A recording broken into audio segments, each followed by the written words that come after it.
দিন কয়েক আগেই চমক দেখিয়ে আইপিএল এর নিলামে কলকাতার কাছে চড়া মূল্যে বিক্রি হয়েছেন মোস্তাফিজুর রহমান। ঠিক যখন আইএল টি-20 খেলতে দুবাইতে দুর্দান্ত ছন্দে আছেন এই টাইগার পেসার। এবার লড়াইটা ছিল দুই বাংলাদেশি তারকার, তাসকিন বনাম ফিজ। টুর্নামেন্টে দুই দলের প্রথম দেখায় অবশ্য জয়টা পেয়েছে ফিজের দিল্লি ক্যাপিটালস। শারজা ওয়ারিয়র্সের বিপক্ষে ম্যাচে 63 রানের জয় পেয়েছে ফিজের দল। এই ম্যাচেও দারুণ নৈপুণ্য দেখিয়েছেন এই বাঁহাতি পেসার। 2 ওভারে 13 রানের বিনিময়ে নিয়েছেন 2 উইকেট। ফিজের স্লোয়ারে বোকা বনে গেছেন জনসন চার্লস, আদিল রশিদরা। আর এই ম্যাচের মধ্য দিয়ে টুর্নামেন্টে যৌথভাবে এখন পর্যন্ত দ্বিতীয় সর্বোচ্চ উইকেট সংগ্রাহক মোস্তাফিজ। দুবাই ভাইপার্সের খুজাইমা তানভীরের চেয়ে 1 ম্যাচ কম খেলে 11 উইকেট শিকার করেছেন ফিজ। শীর্ষে আছে তারই সতীর্থ ওয়াকার সামার আখিল, যার ঝুলিতে আছে 15 উইকেট। টুর্নামেন্ট সেরা দৌড়ে তাই বেশ ভালো অবস্থানে আছেন এই তারকা পেসার। তবে শেষ পর্যন্ত সেই দৌড়ে হয়তো থাকা হবে না ফিজের। বিপিএল এর আগেই দুবাই ছেড়ে নিজ দল রংপুর রাইডার্সে যুক্ত হবেন তিনি।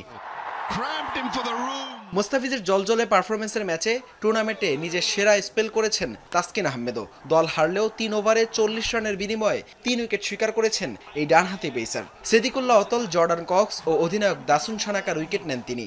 সব মিলে 3 ম্যাচে তাসকিনের ঝুলিতে আছে 4 উইকেট। ফিজের মতো একই কারণে তাসকিনের দুবাই যাত্রাও শেষ হবে দ্রুতই। ঢাকা ক্যাপিটালসে যোগ দেবেন এই তারকা পেসার। দুই টাইগার পেসারের আকাশচুম্বী সফলতা। দুবাই ক্যাপিটালসের হয়ে মুস্তাফিজুর রহমান নিজের বোলিং পারফরমেন্স দিয়ে বারবার জানান দিচ্ছেন কেন আইপিএলে তাকে নিয়ে এত লড়াই হয়েছিল মিনি নিলামে। অন্যদিকে আরেক টাইগার পেসার তাসকিন আহমেদ নিজের বোলিং দিয়ে জানান দিচ্ছেন তাকে আইপিএলে আনসোল রেখে এক প্রকার ভুলই করেছে আইপিএলের দলগুলো। মুস্তাফিজের দল দুবাই ক্যাপিটালস বনাম তাসকিনের দল শারজা ওয়ারিয়র্সের ম্যাচে আলো ছড়িয়েছেন মুস্তাফিজ এবং তাসকিন দুইজনই। প্রথমে ব্যাট করতে নামা দুবাই ক্যাপিটালস এদিন 180 রানের পুঁজি পায় নির্ধারিত 20 ওভারেই। বল হাতে 4 ওভারে 40 রান খরচ করলেও ঠিকই 3 উইকেট তুলে নিয়েছেন টাইগার পেস তারকা তাসকিন আহমেদ।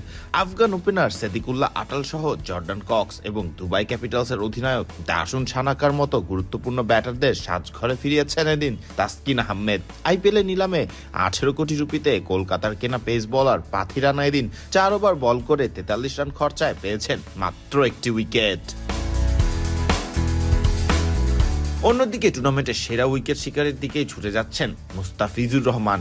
11 উইকেট নিয়ে যৌথভাবেই আছেন দ্বিতীয় উইকেট শিকারীর তালিকায়। মুস্তাফিজুর রহমান এদিন বোলিং করেছেন মাত্র 2 ওভার, দিয়েছেন মাত্র 13 রান।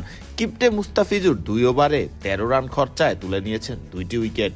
শুরুতেই দলীয় রান যখন মাত্র 12, তখনই শারজা ওয়ারিয়র্সের ওপেনার জনসন চার্লসকে সাজঘরে ফিরিয়েছেন কাটার মাস্টার মুস্তাফিজ এবং শেষ দিকে আদিল রশিদের